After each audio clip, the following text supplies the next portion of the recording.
Big Drive Energy Monday edition. Had a great weekend. We're going to talk all about Justin Rose making the Farmers Insurance Invitational unfun to watch on Sunday, the first Sunday without football. We'll talk about the DP World Tour, another intense weekend and finish on the DP World Tour. Brooks Koepka's return to the PGA Tour. Plus, we have Mulligan Monday. All right, let's tee it up.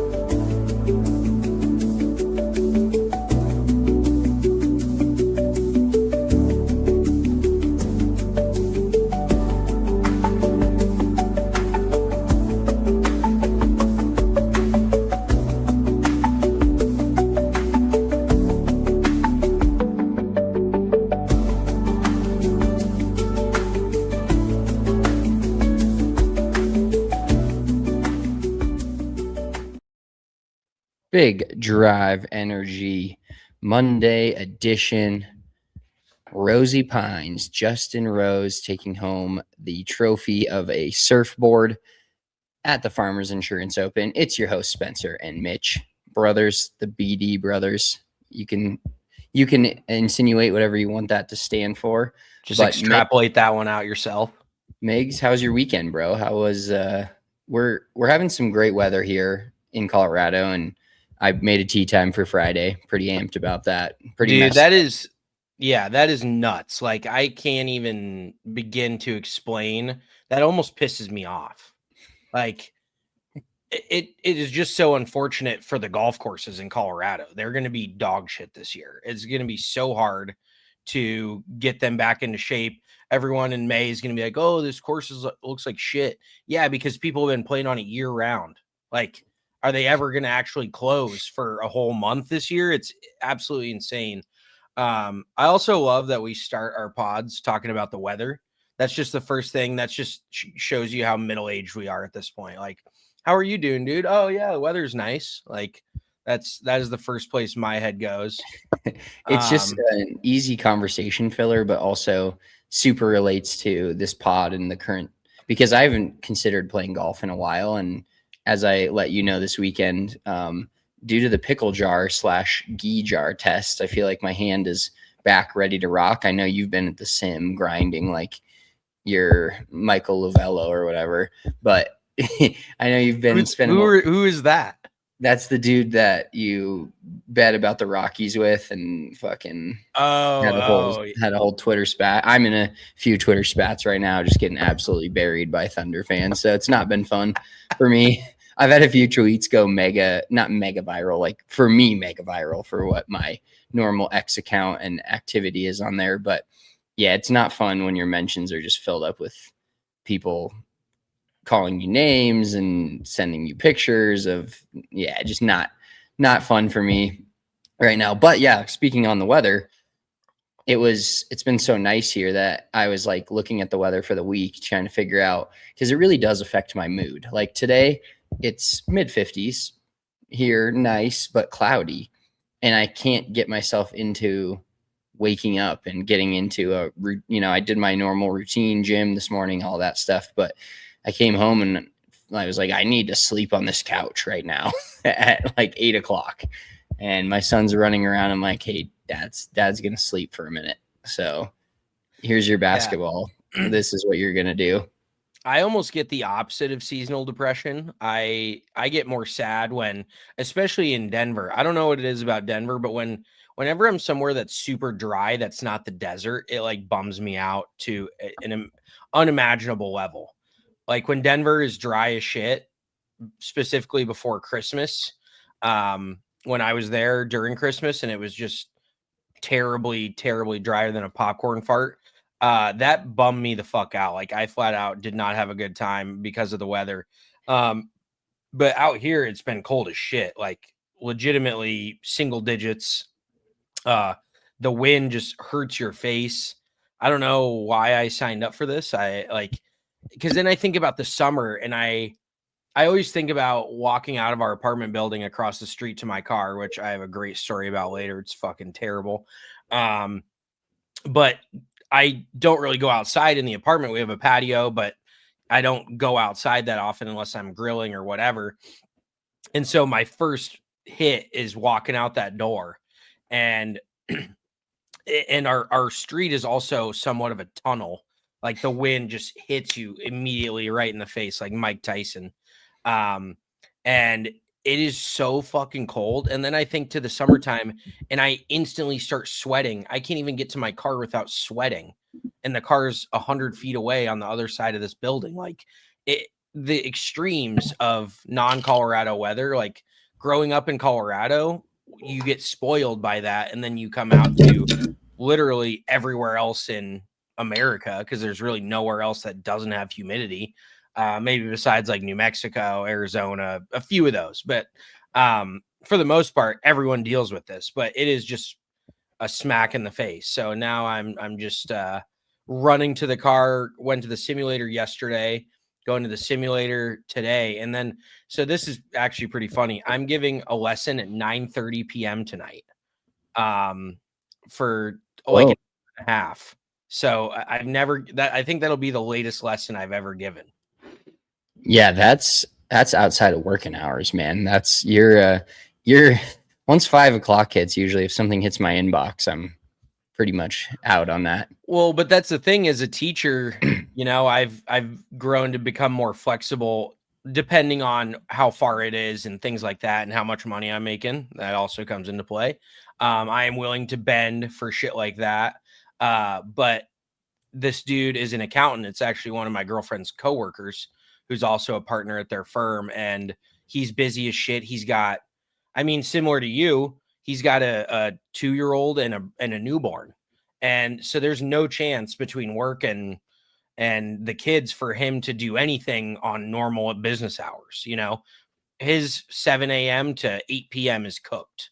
So he goes, can you do like 9:30? I'm like, yeah, because I'm going to the simulator from 6 to 9 tonight with one of my buddies to play a little round and shit. So I was like, the place is a half hour away. So I'm going to go play around on the sim, practice a bit, and then go give a lesson afterwards.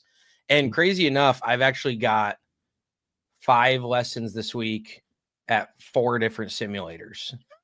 One at somebody's house, one at the simulator I normally teach at, and then 2 at 2 different simulators up here in North Jersey. So I'm bopping around.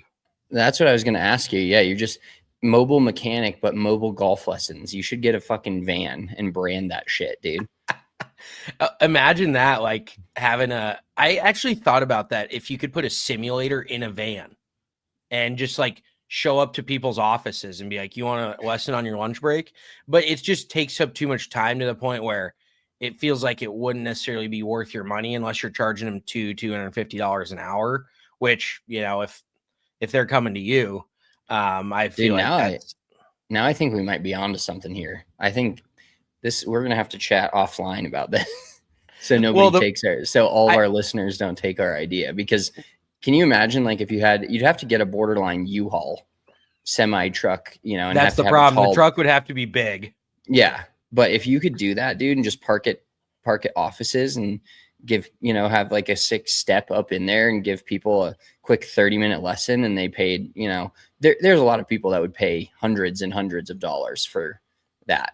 There's people that piss on $200 over half an hour, you know, like it could be very lucrative if you find the right honey holes and you get enough connects, or you just get like a whole office and just parade people in and out of your van all day while they're taking their lunch break. I mean, even now I'm just thinking on my feet, like office business parties or something like that, you know, just kind of like block parties or whatever. Cause I've seen on TikTok, there's these people that do pop-up simulators for birthday parties, for different events and shit. Like they have an inflatable thing and a screen and a simulator, and they come set it all up. You rent it for 4 hours at, you know, I'm sure a couple $100 an hour, and then they come tear it down. Like that's pretty fucking smart too. So there's just so many different do you know what I've always thought? So one of my buddies here is a barber. He's also my barber, but he has a couple different locations. I feel like a mobile barber going around to country clubs would absolutely murder it. Like schedule it with a country club. On this Saturday, we're going to have this guy here giving haircuts from 8 a.m. to 2 p.m. Book your time in this portal.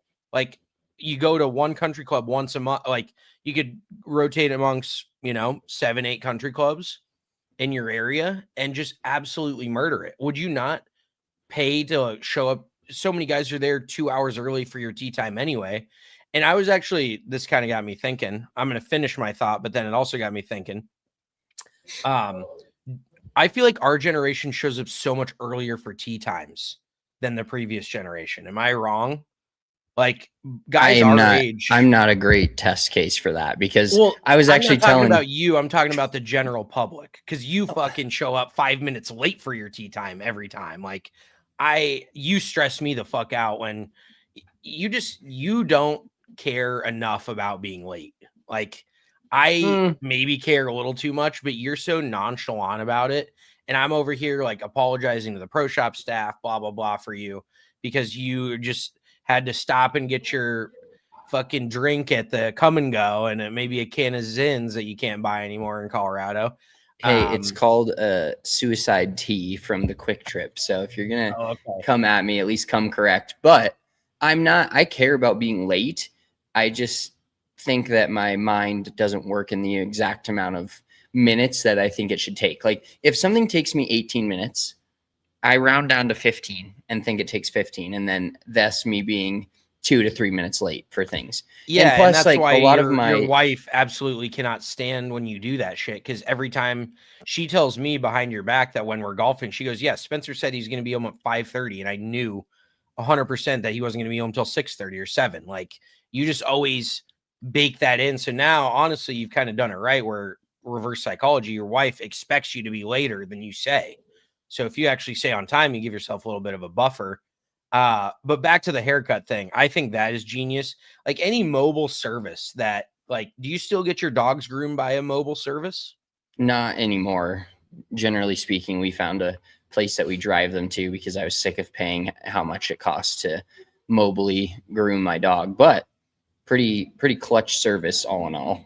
And having a mobile barber would be gas. I want to get back to, did you have another thought on top of your thought? Because I had a question for you regarding this simulator shit, all these sims you're teaching at your traveling sims, teach by day, teach by night scenario.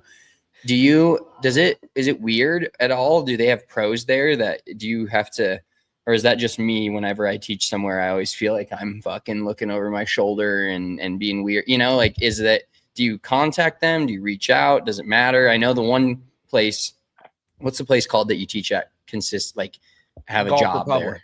Golf Republic. Okay. So is that the place that you normally go when you go to the sim, or do you just bebop around when you're just playing? Yeah. So, I mean, you're talking about if I'm going to like play on the simulator? Yeah. Well, so I told you my buddy Rohan got a gift from his wife, and it was 2 months unlimited. Yes. So that's why he can play for 3 hours a day, 5 days a week for 2 months.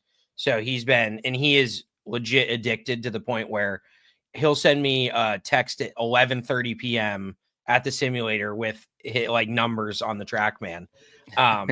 But so, yeah, that's why I've been going there. But normally speaking, like when Missy and I went to the sim yesterday for a couple hours, because she hasn't swung a club in months, and it went well. Lots of talking her off and being like, "You haven't swung a club in a little bit, it's okay." Oh God, I was going to say something funny that she said, but I probably shouldn't. Yes. So when I am under my own volition, I usually go down there. But if somebody invites me to another sim, there's just so many simulators now. But I will say that in reality, like, I see sims differently than golf courses. Like, at a golf course, when we were pros at a golf course, I would kind of be annoyed if somebody was on the driving range teaching without approval or anything like this. But in a simulator, I don't even know where the disconnect is. But like, if you're paying $80 an hour for a simulator, who's to say that you can't bring your own instruction in? Like, I don't even know how that equates in my mind.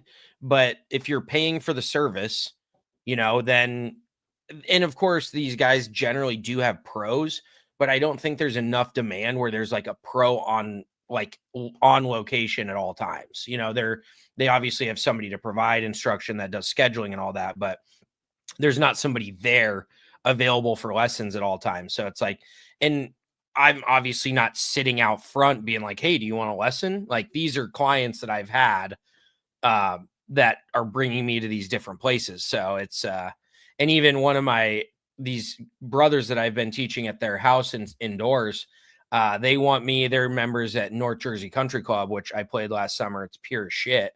And they want me to like come out and do encore stuff with them. And in that case, I would probably reach out to the pro.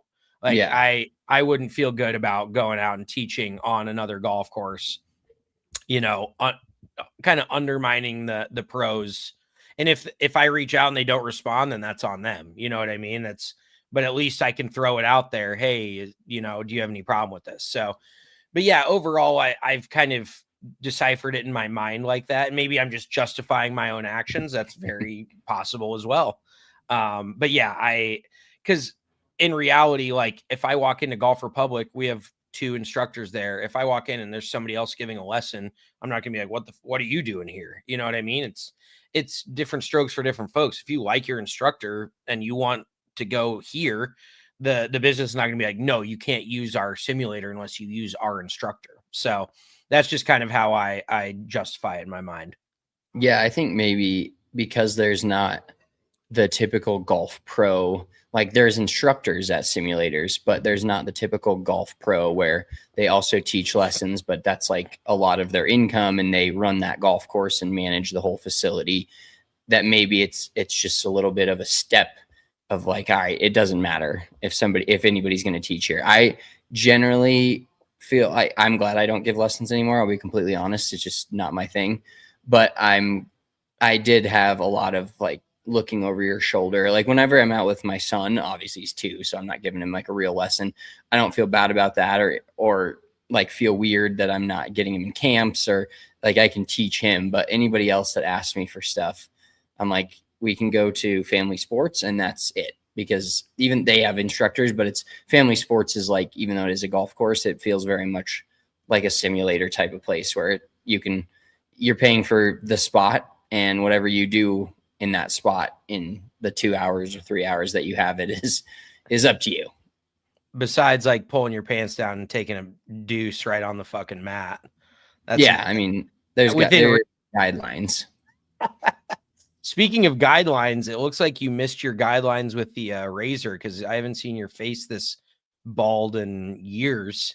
We'll get to that on Mulligan Monday, bro. Oh, okay. Yeah, your chin. I haven't seen your chin. I mean, credit to you, you really don't have that many necks. You know, bro, are you kidding me? Well, I mean, if anybody pulls their head back, like look at that. I got a fucking tire under my neck. So that's why. And I just trimmed my face recently, but I was just curious. Let's talk a little sports before we hop into golf. What did you think of? Well, we've talked Super Bowl. I mean, I was going to ask about NBA, but I don't really want to just talk Nuggets Thunder. Let's just talk about this. Do you think the Thunder are bad for basketball?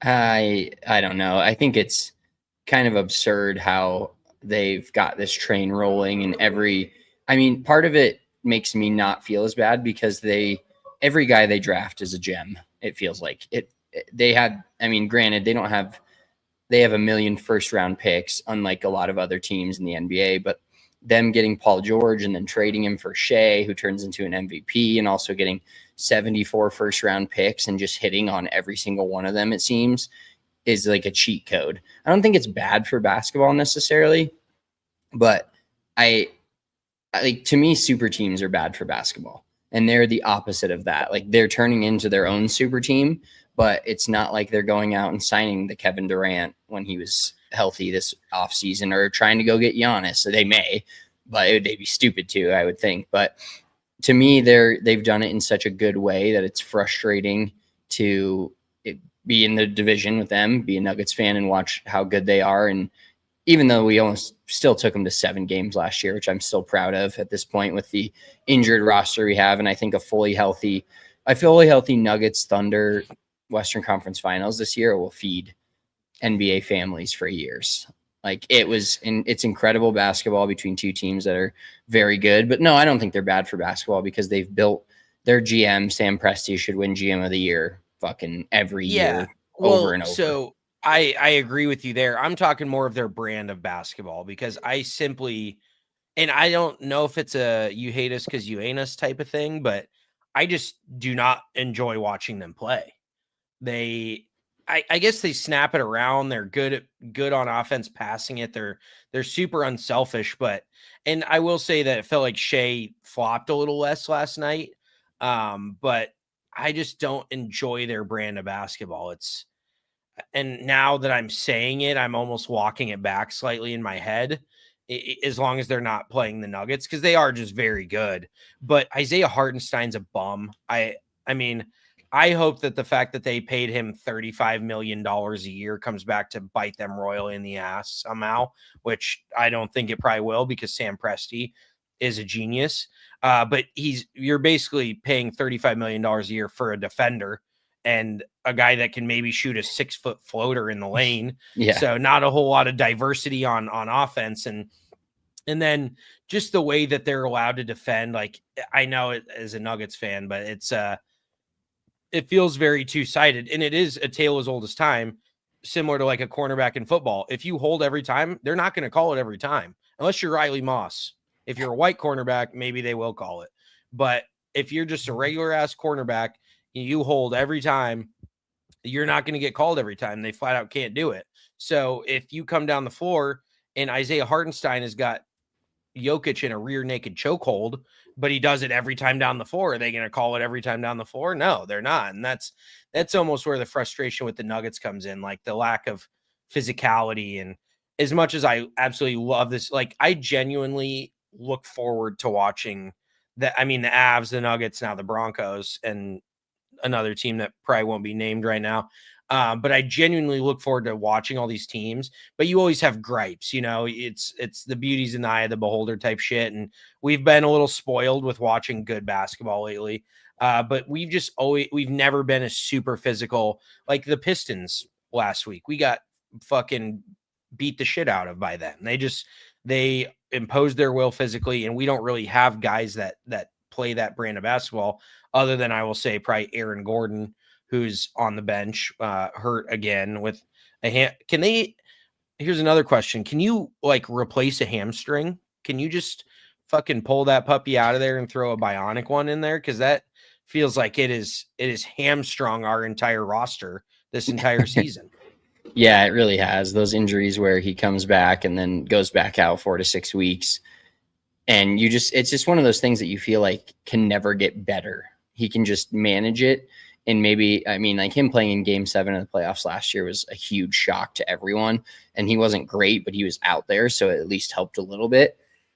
But yeah, just the constant, is he going to make it through a game? And it can get worse. There's some injuries that they can't get a ton worse. It's more about pain management and dealing with what your leg is feeling. But for a guy that uses his explosive nature of his game so much, and dunking and jumping and blocking and being physical, like when you're hamstrung literally and you can't do all those things, it takes away from what he brings to the team. But yeah, the Thunder are just really good. It's unfortunate. I'm looking forward to a playoff series. I was losing my mind last night in the beginning of the game to start, just freaking out, because it feels like when you play a really good team like that, you can't do anything wrong. And when you start turning it over a few times or miss an open shot or miss a shot you think you should make, it's like, we're fucking losing every time, every possession down the court. It just feels so necessary that you score. And then they just kept making 3 after 3 after 3. And I was like, oh my God, this is unguardable. Will Barton said it years ago, and it still feels like it rings true. Shout out Willie B. Buckets, Connor Deuce. Is it what's your buddy's name? That's just Connor Ducey. Oh, Ducey. Okay. Will Barton, union leader. But Will Barton said years ago that it feels like the Nuggets give somebody a no name a new career high every night. And that was Casey Wallace last night. Like my girlfriend already has to talk me down anyways, because and it's rare too. That's what's fun about the NBA schedule is there's about 7 or 8 games out of the entire year that I really get up for, where I'm like, this feels like a playoff game. This is fucking intense. I want to win this game. Like I care if we lose either way, but you know what I'm saying? It feels a little different. And last night was one of those nights, and I was about ready to fucking pop my top. Just Case and Wallace on the weak side getting swung the basketball wide open and just keeps drilling and drilling.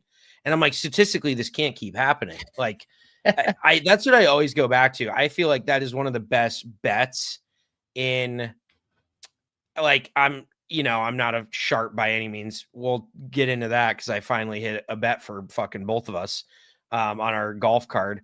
But I think the best bet in the NBA is when you take a big favorite, not a big favorite, a mild favorite, a medium favorite that's down by like 6 to 10 points at halftime, that's shot like 30% from the field in the first half.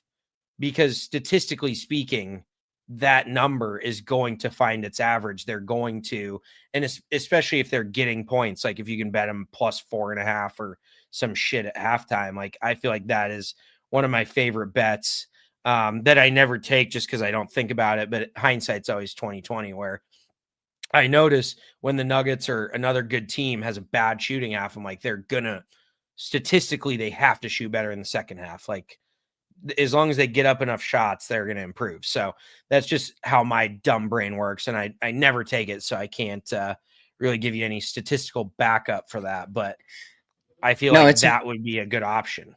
It's a fair point. Yeah. Or on the other side of that coin, where a team shoots 70% from 3 in the first half, they're going to miss quite a few of them in the second half, but they're going to probably keep shooting them because they made so many in the first half that they feel like that's the way they were leading and that's where the game flow is going. So they're going to continue to shoot threes. And that's what it felt like with the Thunder. It literally 4 or 5 different times last night, I was like, they can't keep making all of these. And granted, they were so wide open that it just kind of, it wasn't like they were tough shots, but they just kept and it was like 4 different guys too. What is that meme? They can't keep getting away with this. I forget what movie that's from. But yes, very, very frustrating. Before we get, this is kind of getting into golf, but before we get into like the farmers and everything, I want to talk to you about that indoor golf course that's opening in Chicago. You sent me that link. I kind of read up a little bit on it. What do you think of this situation? Like, is this the future of golf, especially in cold weather cities? And I will preface this, I just asked you a question and now I'm going to just keep rambling. But Chicago's got a fair amount of open land. You know what I mean? There's like a lot of warehouses. There's a lot of area. It's not super highly densely populated just on the outskirts of the city. So it feels a little bit more feasible in Chicago than like obviously New York City or any other like LA, Seattle, places like that. I don't know if it's as doable, and I don't think in LA you need one because the weather is just that good.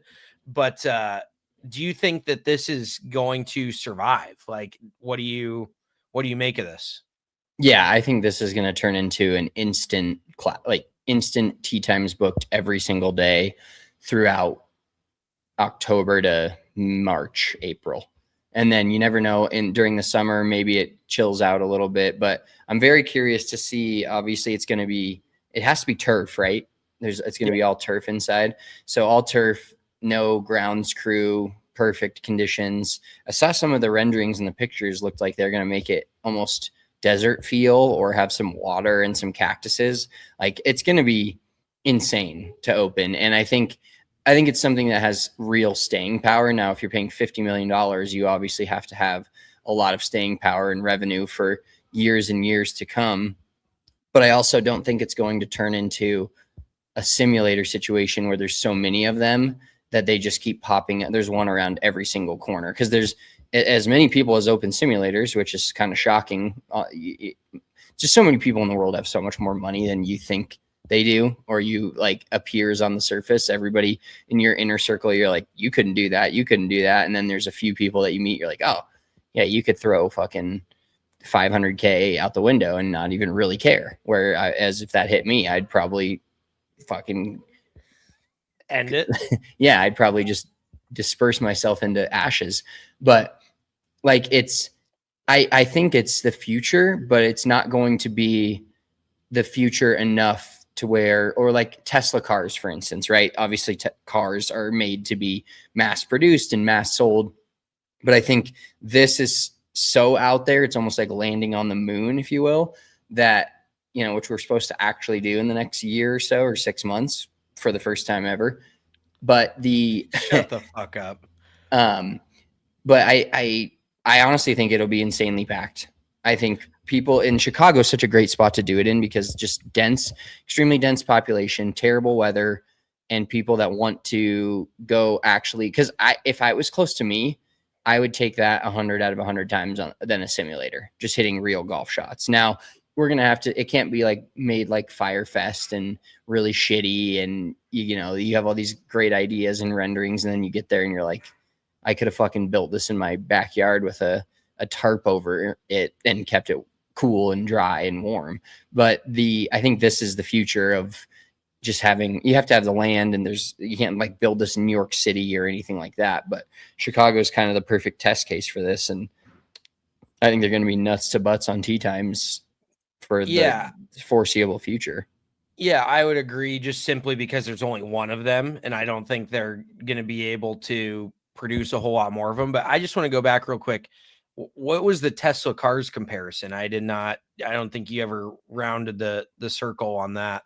Well, saying like when Tesla cars first came out, or like when you look at the Cybertruck, you think, okay, that's fucking not real. That's AI futuristic shit that we thought the Jetsons saw back in the 50s. But that's truly one of the first things that you saw, and you're like, that's what they said shit was going to look like when we were adults. When we were little kids, they're like, you're going to be in flying cars and shit. Now it's just all the same, but everything just costs twice as much. And then you see a Cybertruck and you're like, holy shit, that looks futuristic. Which, just quick side note, I saw a Cybertruck on the highway today, and they built like a shell off the back of it, like a camper kind of shell, and it looked like a hearse. I was like, that does not look good. It fucking, but also the bed situation just doesn't seem ideal in that thing. It's basically a Honda Ridgeline. But anywho, go ahead with your point, because I just want to make sure we were on the same page here. While it's a thing of the future, pretty much anybody can theoretically afford a Tesla now. If Teslas were a $500,000 car, it would be like this golf course. That's kind of what I'm relating it to. It's something that a lot of people want to do or want to have, or if the demand is there, they will have it. But Teslas are an affordable car for, I don't know, 30 to 40% of Americans. Not that everybody that can have one does, but it's not so out of the realm for a normal person working an office job to have a Tesla now at this point. It's not like 10 years ago, it was like, oh my God, a Tesla's this insane thing. But then obviously it gets mass produced to be mass sold. Whereas this thing, it's one coming to Illinois, and then who knows, we may have 2 or 3 more, but there's really not that many states where I feel like this would work in terms of the weather is bad enough for long enough time, but you also have a clientele and a group of people that make enough money to be sustainable. You know what I mean? Like you could do this in like Coeur d'Alene, Idaho, let's say, but who goes to Coeur d'Alene, Idaho in the wintertime? No, a place like, exactly. So a place like that, where there's a lot of money in the summertime, there's no need for an indoor golf facility. Chicago and maybe like 2 or 3 other cities in America that I'm not thinking of right now are the perfect demographic for that, where people still have money and it's still a big city, but it's shitty enough from, how many months out of the year where it can theoretically gain ground and be busy. Yeah, like the Midwest pretty much seems like an ideal area for it. The comparison that I think I'm just going to finish this off and then we can get into it. But Tesla is like owning a simulator, and playing an indoor golf course is like renting a Bentley. Like much more high-end privilege, but you can't afford it all the time. You can afford to play around there, but you can't. But a simulators, and I mean, they've made more cost-effective simulators at this point, but you can own that. You got a basement and you got a garage and you want to hit balls wherever and it tell you where the shots go, and you can own that, similar to a Tesla. So I'm picking up what you're putting down. I just was curious why you dropped like Tesla in the middle of that. But now I get it. So let's talk farmers insurance. And I feel like there was a lot like this. I said that this kind of feels like the beginning of the PGA Tour season to me, because it's not a layup event. It's not a one-off, and not that the first two are one-off events, but they just not necessarily a full field, which ironically Scotty Scheffler didn't play this week. So you can't have a Scotty party with no Scotty. There's an asterisk next to the win for Justin Rose is what you're saying? Yeah. All the lube for everybody and no Scotty there to fucking give it to you. But it definitely brought the juice, even in my mind, and maybe because I had Siwoo Kim pretty high on a lot. He was in my one and done. I had him to win, finished tied for second. Crucify me. I can't hit all my bets. Okay. It's just not how the world works. I can't be perfect all the time. And Siwoo, to be fair, had Justin Rose ran away with it, but Siwoo pissed away shitload of opportunities. And it felt like Justin Rose, similar to the Oklahoma City Thunder, just did not miss. Like Brooks Koepka said it best after his third round. He goes, this dude's playing a different golf course than the rest of us. Like, especially the South course, which is just a fucking gauntlet. Like the rough was stupid long. The greens weren't crazy fast. The greens actually looked slightly slower than I think a lot of the guys anticipated. But it was just a bloodbath from he said he had the 2-day scoring record for the Thursday, Friday, but then he was only 3 off of the scoring record. And then he eclipsed that by middle of Saturday and never looked back. So he just, when you think he's going to, turn the corner or go over the hill, I guess you could say, with him being 45, you're like, when is Justin Rose going to get worse? And he almost feels like he's getting better still. Like the dude is just a workhorse. Yeah, I mean, when you think about him going back to last year's Masters, which is coming up here quicker than we can say it, it's first week of February. We got the first week of April, so 2 months away from the Masters in 2026. But Justin Rose he made 10 birdies on Sunday and got no playoff and almost took that from Rory last year. And now he's winning the Farmers, like you said. I totally forgot about that, to be honest with you. That is nuts. Yeah, he's on a legit almost year-long heater at this point when it comes to golf, and vaulted himself all the way up to number 3 in the official world golf rankings, however legitimate you think those are. But Rose was phenomenal. And before we get too much in, I want to get back to Rose and talk about just how good he was. But dude, did you think that I didn't realize Brooks Koepka was the second coming of Tiger Woods. The amount of TV time he got, and every interview, even Kylie, my wife, was watching we were watching Saturday, and she's like, are they interviewing Brooks again? Didn't they just interview him after yesterday's round? And he's like 20 shots off the lead. Like, it was insane. And I'm not going to lie. I did not expect that. I was over here asking if he was going to get paired with fucking 2 amateurs and they were going to shun him. And instead they have him on the graphic on Wednesday. They have the first time in 20 plus years that TV coverage has started on a national broadcast as early as it did on Thursday for his return. I mean, it's going to be hilarious when Patrick Reed, who we talked about, or he did a little green screen. Patrick Reed will be back on the PGA Tour later this year in snippets and then mostly full-time next year. The contrast of Brooks Koepka's return to Patrick Reed's return is going to be hilarious to watch, because I was honestly shocked I thought it'd be a cool story. Obviously now if he's competing or winning the tournament, you're going to cover him, and it's going to be extra coverage than Justin Rose got, or even like Siwoo Kim, guys like that were in second, third place all weekend got. I did not think it was going to be as extensive as that, where they're cutting away from Joel Damon hitting his fairway wood on Sunday to go watch Brooks Koepka make a birdie putt to get to 3 under when these guys are at 15 and Rose is at 24. I was shocked by that. Oh yeah. Think about it like this. The PGA Tour just got their one of their prized possessions back, quote unquote, one of their drivers of revenue and numbers, it'd be like buying a brand new sick car and parking it behind the back of the house for nobody else to see. Like, why would you want to highlight that thing? You want everybody to know.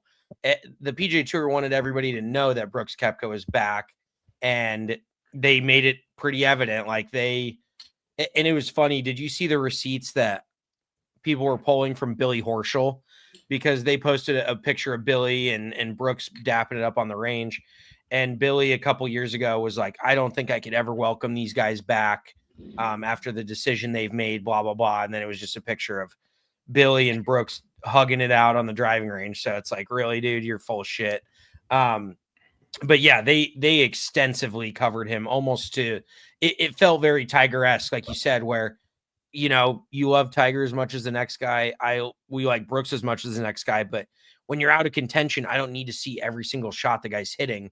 When I got my boy Siwoo in contention, and I feel like I saw about 10 to 12 of his shots all day, and I knew what fucking Brooks was doing in between shots. How many zins he packed, how many fucking drinks of water he took. Like they definitely leaned into it hard, especially with no Scotty in the field this week. Like that.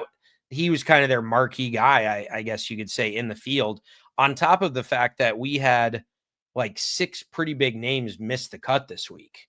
Like Ludwig Aubert played like dog shit. His game is in some sort of weird, like think about last year, a year ago, everyone's he won this thing, didn't he?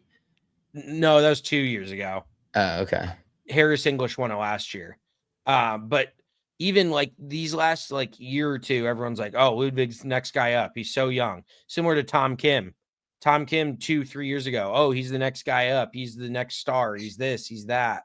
And we've come to see how hard it is to even have the staying power that Scotty has, more or less what Tiger had, which is 5 times what Scotty's had. But Scotty's actually done this for like 3 or 4 years, where all these other dudes are doing it for a month or 2 at a time, and then they fucking disappear off the face of the earth. So that was, I feel like the combination of a lot of big names missing the cut. Do you remember who else? I know JJ Spawn missed the cut. Max Homa, my one and done pick. I am now over 3 on cuts made in one and done. Maybe I'll just take Scotty next week to fucking break the streak, and then I can go. Dude, imagine that, and he wins, and then you're leading the segment. Because I bet nobody else is picking Scotty this early. But no, somebody took him in his win. Oh, okay. I think I saw one of the stupid. Yeah, you would think so, especially with all the signature events coming up. Xander Schauffele, who was the betting odds on favorite to win, missed the cut. Absolute joke. Yeah, RIP to also on my card.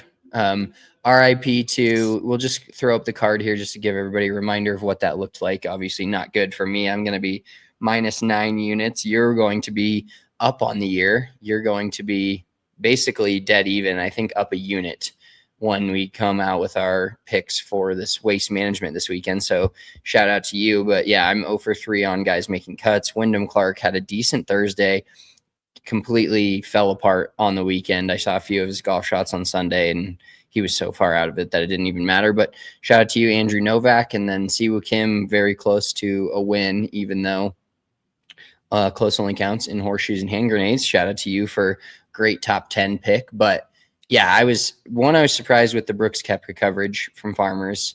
Makes sense, I guess, but I didn't think it would be that extensive. 2, Justin Rose was just unbelievable all weekend long. And it does suck because yesterday, like I mentioned, was the first Sunday that we've all had no football since August, right? Which feels like years ago at this point when you watch NFL every Sunday, and then you have Monday night and Thursday, and your life in weekends and especially Sundays are kind of consumed with NFL football. And I was really excited to watch yesterday, but I was hoping, I wish Rose, I'm happy for Rose, and I hope I wish he still would have won. I didn't necessarily, Siwoo on the betting card would have been great, but I looked at the tournament and I was like, can you imagine how electric this finish would be if Rose wasn't in the field? There was like 4 guys at 15 under. Damon was up there and back. Siwoo Kim was up there and back. Who else finished Maverick really McNeely well? Maverick McNeely was up there for a minute and then dropped back. And just your quote right there can you imagine how many times people thought that about Tiger? Like, oh, this tournament would actually been a fun watch if Tiger didn't win by 8 shots. Bless you. Oh wow, he got the mic button or the mute button. Oh, it's a big one. It's a big sneezer. But yeah, the amount of times that Tiger boat raced the field and everyone was like, that would have been fun if it wasn't for Tiger Woods. But yeah, it was. I even had fun, Siwoo regardless. The race for second was intense, and having Joel Damon in the in contention in the top 10 was a lot of fun as well, even though his good bullshit is terrible to look at. And it's just like, he's just wearing like a purple shirt that says good. Like, why are you even, I don't know what kind of publicity that does, or it just says good. It doesn't even say good. But anywho, it was fun to see Joel Damon have a good finish, because he actually is like kind of on the outside looking in. He got a sponsor's invite into next week's event because he wrote a letter to the waste management executive team on a shirt that he famously pulled up and showed his nipples a couple years ago on 16. So he got a little creative, and he's in the waste management, which is great, but he's definitely doesn't have a lot of status out there. So for him to get a good check was pretty cool, with his new caddy on the bag and everything. So that kind of added a little bit to it. Like, there was a lot of good storylines. Pierceson Coody, Siwoo Kim, and there's one other guy I can't remember. Rio Hisatsune. Hisatsune? Yeah, they all finished T2 at 16 under. Well, no, what I was going to say, you didn't let me finish. Pierceson Coody and Siwoo Kim are 2 of 3 guys to have 3 top 10 finishes this season. Top 10 Sony, top 10 Amex, and then top 10 here at the Farmers. So they're both off to hot starts. Siwoo's had actually a really good year and a half. He's finished in the top 10, I want to say a dozen times in the last a little over a year. So he's been on kind of a heater, and he's so bad on the greens as well. But I will say that I hadn't watched, and that's kind of why I like doing these player profiles and shit. I just like watching guys and focusing on guys you don't normally focus on, because you don't really appreciate their game or see what they do well and what they don't do well. And Siwoo's actually got some swagger, dude. He is not afraid to attack pins. He hits it so good off the tee. He actually threw us a tennis grunt on Sunday, I think on the par 5 15.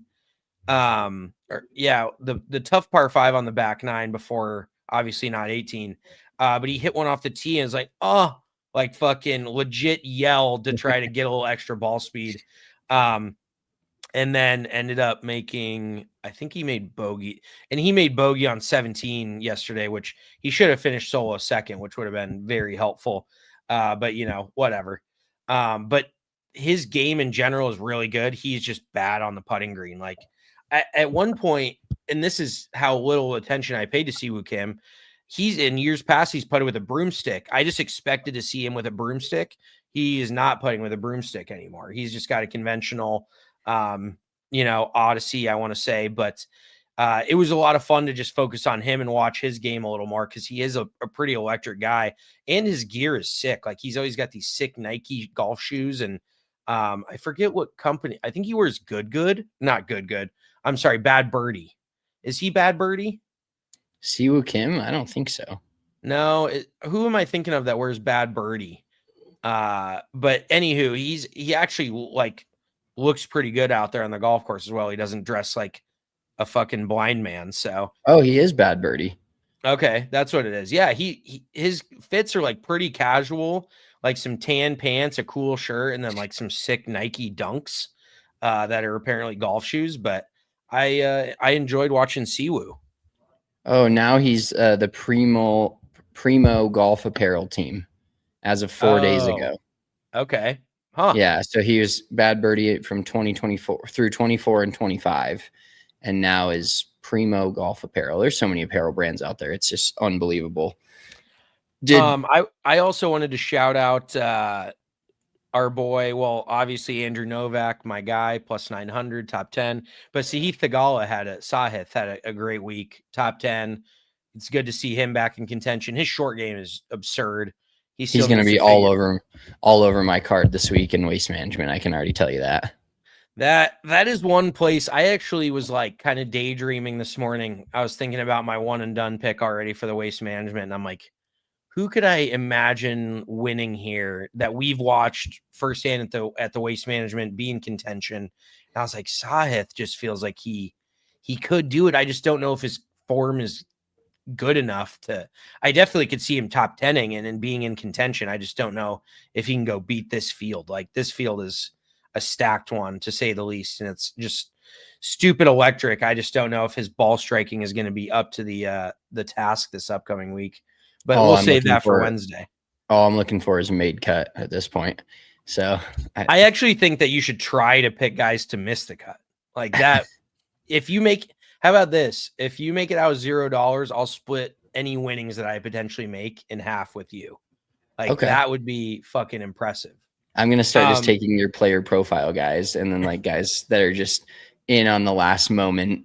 I mean, we're two for three now. I just looked. AJ Ewert finished like T47. So he made the cut this last week at Torrey. I think he finished 5 under par. So not a bad week for a rookie out at Torrey Pines. Like, so I actually saw that Will Wilcox, Sanjay Im's caddy, he's like a baller, formerly played on tour, won on tour. We've talked about him on the pod, but he posted, I think recently they had a pro event at Torrey that was like a mini tour thing that was like an invite only, like kind of higher, bigger name mini tour guys that have played on tour and all this shit. And Will Wilcox won it at 1 under. And he's a former tour player. They had it tipped all the way out, though. He said it was tipped all the way out. Rough was up. So just goes to show you, like, that's fucking not even in the same ballpark as what Justin Rose did to that golf course. Like, well, I was going to ask you, do you think the allure of Torrey Pines got shredded a bit this week? Not only Justin Rose setting a tournament scoring record and shooting 23 under, but another 10 guys. I mean, to get in the top 10, you had to be 14 under par. When I believe Harris English won this last year at 8 under par. Does it kind of ruin it for you going into, I mean, think to 2027, if we're still doing this pod and we're doing our picks, like which is the Torrey Pines we're going to get? Or was it just weather and everything else? I don't know. Justin Rose made it. And I think every week there's a guy that does this. There's usually a little bit closer tournaments than 6-7 shot leads going into Sunday, but he just was 6-7. He was just so good that it made it uneventful coming in. Yeah. He didn't even flirt with making it eventful. There was like one hole where I believe Hisatsune made birdie and he made bogey, and it was like a 2-shot swing, and it went from 22 and 15 to 21 and 16. So it was only 5-shot lead, and you're like, oh, this could get interesting. And then he just continued to barrage the field and embarrass everyone. Like it was it. What's your thoughts on Torrey after that? Are you out on it, or is it just a week that Rose was unbelievable? Well, what I was going to mention is that Rose bogeyed, I think it was number 12, 11 or 12. He bogeyed it all 3 times he played it this week. Like that one hole is his fucking kryptonite, which I think everyone can relate. It feels like whatever course, your home course, there's just one hole you can't seem to dial in. And needless to say, Justin Rose would be 3 shots better if it wasn't for that long par 4. That's basically, it's like just even the fact that these guys are shooting these numbers and they're playing it from 7,800 yards in at sea level, like right by the ocean where the air is heavy as shit. Like it's beyond, I would shoot 80 there all 4 days. No questions asked. Like that is a fucking grind. So the fact they made it look so simple was insane. But no, I think Torrey, like a lot of other good golf courses, is kind of subject to the weather. Obviously, the rough wasn't U.S. Open rough, and I don't think the greens were near as fast as they get them for the U.S. Open. But they generally hope that there's some wind off the ocean that makes the golf course a little bit harder, and it felt like a really calm, warm weekend in San Diego or La Jolla or wherever it is. But last year when Harris English won it, I think it was like shitty weather all week. It was windy. And so it's just, you're kind of subject to an easy golf course can be made very hard by weather, and a hard golf course can be made a lot easier by really good weather. So, yeah, one other quick shout out, funny note from the tournament. At one point or another, Brooks Koepka was in 55th place, and somebody tweeted, "I just checked, and I don't think he ever finished 55th place in a single Live Golf Tour event because they only have 54 players." But that is. Speaking of which, let's talk about this for just 5 seconds. Did you see Bryson said that the 72 hole tournaments is not what he signed up for? And it sounds like he's already kind of like on his way out of Live after this year. Yeah. And I mean, I do understand it though. It's not what he signed up for. The fact, taking it at face value, it's not. But at the same time, in order to continue legitimacy and getting more players to compete and get world ranking points and play in majors, which are the showcase of your league versus the other league, and on the same golf course for the same week, they need to have these opportunities for them to forward their game in the eyes of the official world golf ranking and other people to legitimize it. So on the surface, he's completely correct, and that's not what they signed up for. But it is interesting that it may have backfired on them to go to 72 holes when we thought it was the other way around, or I did. I was like, okay, now it's going to give other players opportunities to go do this, play in a lot less events, play guaranteed number of events. Your whole schedule for the whole year. You kind of are expected to be at everything, other than if you have some issues or family issues or whatever, like Phil Mickelson had this past week or is having this upcoming week. But the overall idea that you can't compete in Live and then also compete in majors unless you've won them before was kind of by the wayside, or is at least moving that way. And now more players are hopping back to the PGA Tour, and it feels like it's kind of just in limbo right now. So pretty interesting stuff from Bryson, who's definitely carrying the torch on a social media / PR level, because Jon Rahm's still there and still one of the better players in the world, but he's not going to outwardly, he doesn't seem like the guy that's outwardly speaking for Live. He just went there and is now playing there and doing his thing, but playing in all the majors because he's got status for a long time in a lot of them. So interesting. But also, before we get out of here, wanted to shout out the DP World Tour and the winner, Freddy Schott, this week. So Bapco Energy's Bahrain Championship at the Royal GC in the Kingdom of Bahrain. Not sure exactly. I'm pretty sure that's in, who knows where, but United Arab Emirates, like there in the desert. Yeah. Freddy Schott won in a playoff. Patrick Reed, who said he was the hunted last week and ended up coming out victorious. Now this week he was the hunter and still somehow made his way into a 3-way playoff. Sergio Garcia up there in the top 5 as well, finishing 1 shot off the lead, but pretty insane kind of playoff. And then also, I mean, Patrick Reed, you put it in the tweet kind of promoting this pod, he might win the DP World Tour depending on how many he gets to play. Now, I haven't looked at the schedule and how it matches up with the Live Golf schedule, but I know that Live was making it, or the DP World Tour was making it a lot easier. There's another pathway for Live players to play a lot more of their events. Now, the PGA Tour, a different scenario, but sounds like Patrick Reed's going to be in all of the DP World Tour events that he can, and playing almost a more full schedule than if he was just like, say, on the PGA Tour full time. Yeah, dude, I think he's like going to run a train through the DP World Tour. It's going to be crazy. And I'm sure a lot of the dudes over there, Davis Bryant's probably like, what the fuck, dude? Like, you leave Live, and so you just got to beat up on everybody on the DP World Tour, because the dude has got a lot of momentum right now with his win last week, getting into a playoff this week. He could win 2-3 times on the DP World Tour and finally dethrone Rory as the Race to Dubai champion. And I just think it would be funny as well because Patrick Reed is the guy that, like, against all odds, and as much as you hate him and root against him, he just keeps being good at golf. Like, everybody wants to fucking hate the guy and hopes that, he gets goes and plays in traffic or whatever, but he's like, I don't care what you think. I'm just, and he's that kind of psycho athlete, and he's, rough, loose term on athlete there, but he will just keep going out and performing at a high level regardless of what people are saying about him.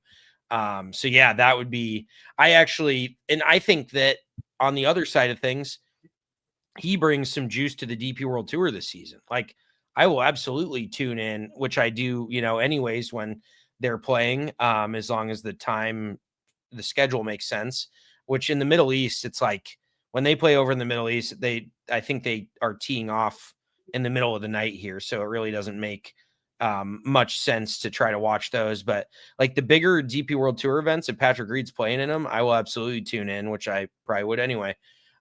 We also need to shout out Nelly Korda as well. She got back in the winner's circle this week. Pretty dominant form. And actually the LPGA Tour leaderboard this last week was pretty stacked. Like I, admittedly didn't watch a whole lot of it. I'm just going to be honest. I was dialed in on golf and other golf, the Farmers Insurance, and basketball, things like that. But so Nelly won it. And then you had Brooke Henderson coming in third, big name. Lydia Ko came in fourth, big name. Gino Thidicol, who I think is just gotten dethroned as the number one women's player in the world. Well, yeah, it was a tournament of champions, so okay, there's a lot of big names in those generally. Well, but I'm saying they're finishing all high, like that. I'm not just reading off random names. This is all. Lottie Woad was in the top 10. Rose Zhang T9. So and Charlie Holt T17, absolute baddie. But that was a good event. And I actually kind of wanted to talk to you about this real quick as well. I know I'm not trying to make this go forever, but Nelly Korda mentioned the fact that they left out the LPGA Tour on TGL, and now they're actually starting a women's TGL. But and thinking back on it, why did they not just go mixed, like women and men, for the TGL in the first place? That was such a big miss on their part. And why not elevate the LPGA Tour? It's no skin off these dudes' noses. Make more teams and just go mixed like that. That's just a no-brainer in my head. Yeah, it's now that the cat's out of the bag and they've started a WTGL, they're kind of hosed, but it would make sense for them to kind of go back on it and say, all right, we're adding 5, I don't know how many teams are in TGL, 8, 12, whatever. And we're adding a lady that wants to be in it every single week and making it some sort of a competition with one of the ladies in it. Cause I think that'd be really fun to see too, of you got Max Homa hitting a 7-iron here and Gina Thidicol, whatever.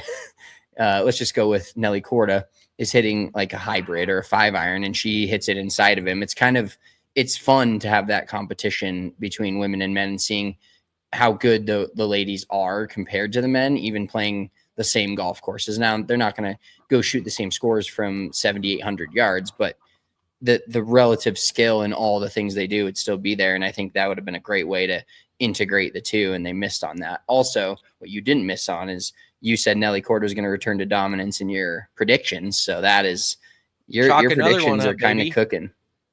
Dude, I think Nelly Korda's engaged, by the way. I'm not sure who it's to. I don't think it's a famous athlete or anything. I know at one point she was dating like a Red Wings player, but good for her.